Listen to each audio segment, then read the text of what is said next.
হয়তো আমার সামান্য খেদমত আপনাদের জন্য তেমন বড় নয়, কিন্তু আপনাদের যে সহযোগিতা, আপনাদের যে মনোবৃত্তি, আপনাদের যে একটা ইচ্ছা, এটা আমার খুব খুশি করে। আমার বাবা খুব নিরহংকার মানুষ ছিলেন, নিরহংকার, হিংসা বিদ্বেষ ছিল না। উনি সব সময় এটা বলতো, আল্লাহর উপরে ভরসা করো। উনি আমাকে আমার জীবনের তিনটা কথা বলছেন, ইন্না লিল্লাহি ওয়া ইন্না ইলাইহি রাজিউন, ইন্নাল্লাহা মা'আস সাবিরিন, তাওয়াক্কালতু আলাল্লাহ। এই তিনটা কথার উপর থেকো, জীবনে কোনোদিন অসম্মান হবে না।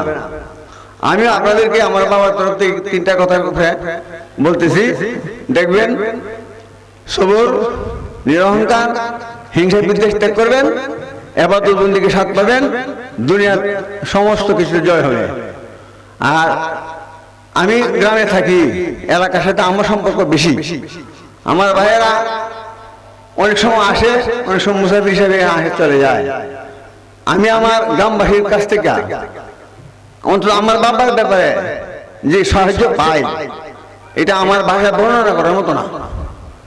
আমার বাবাকে যারা কত কত বড় মনের মানুষ জানতো, জানে এখনো, সেটা ভাষায় ব্যবহার, ভাষায় প্রয়োগ করার মতো ভাষা আমার নাই।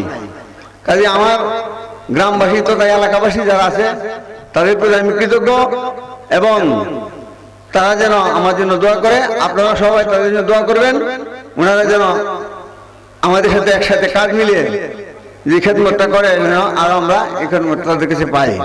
আর এলাকাবাসীর উদ্দেশ্যে বলতেছি, আপনারা হয়তো আমাদের মেহমানদের দ্বারা চলাফেরা অনেক কিছু কষ্ট পাইছেন, আরো পাবেন। আজকে 104 বছর যাবৎ কষ্ট করতেছেন।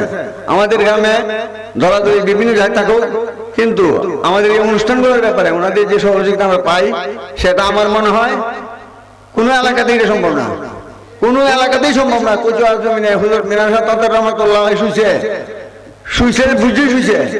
এখানে শরীয়ত বিরোধী কাজে কেউ কোনো সহযোগিতা করে না। শরীরের পক্ষে কাজ করলে কেউ কোনো বাধা দেয় না, সহযোগিতা করে, এবং শরীর বিরোধী কোনো কাজ করলে বাধা দেবে, এটাই এদের চরিত্র। কাজে আমি মনে করি মেহমানের একটা দোয়া এই এলাকার উপরে আছে। আপনারা আসেন মেহমান হিসেবে, ওনারা যত্ন করে, যে যত্নটুকু করে সেটা আমরা ওনাদের কাছে কৃতজ্ঞ। আর আমার যে যারা আত্মীয় আছে তাদের দোয়া করবেন, আমরা যেন আপনাদের খেদমতে সবসময় নিয়োজিত থাকতে পারি। আসসালামু আলাইকুম।